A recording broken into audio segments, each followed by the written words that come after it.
wọ́n sì ń yin ẹni tí wọ́n ń lé wọn pẹ̀lú bọ́ ní o ṣé àwọn wọlé báyìí wọ́n ti ní ibi wọn tó.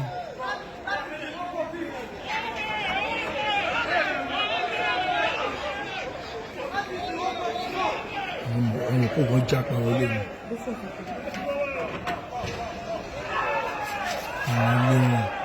ilé wọn.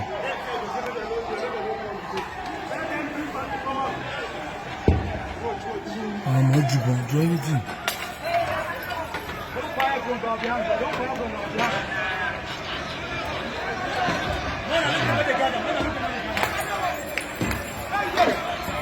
Boys are pushing police.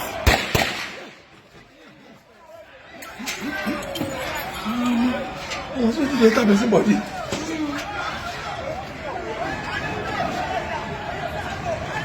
That's a beautiful one.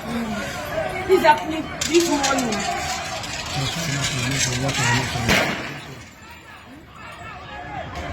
21st.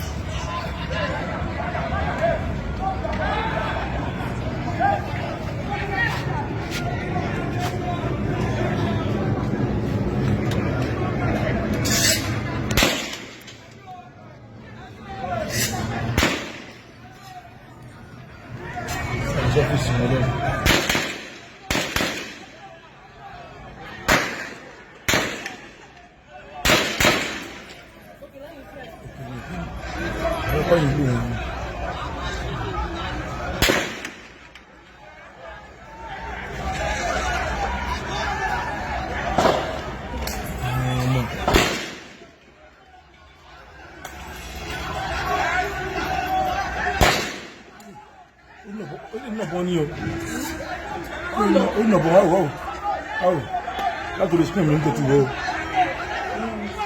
ó nà bọ́ sí wọn ní o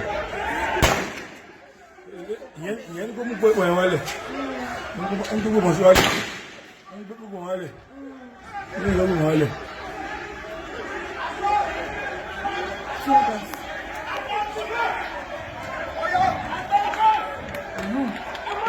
Fight between police and boys.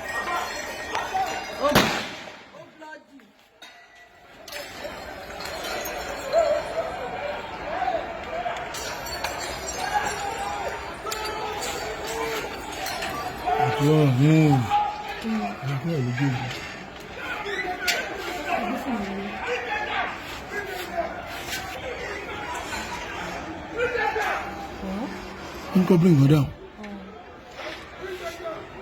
Just they should bring them down.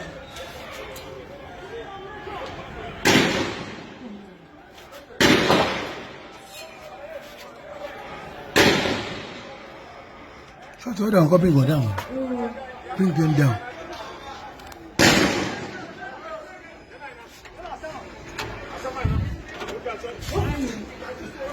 Ìbọn ti jẹ́ wọn.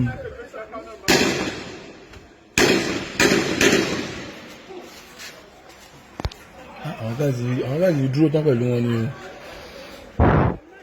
What is happening at Alabama College?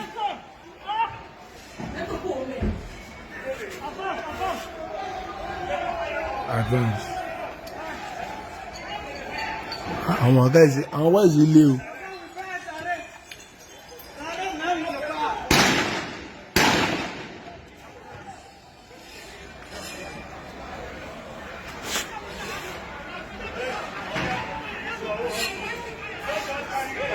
See what is happening.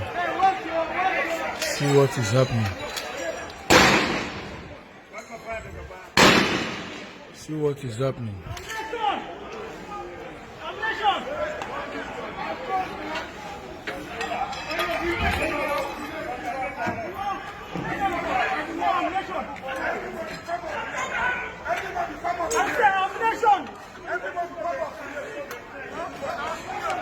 See what is happening here.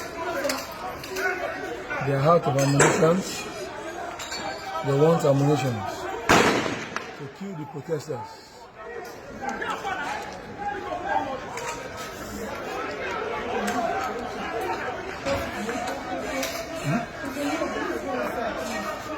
Okay.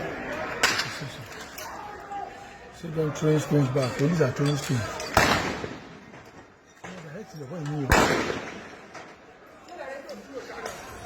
Yeah, go to Chagasi.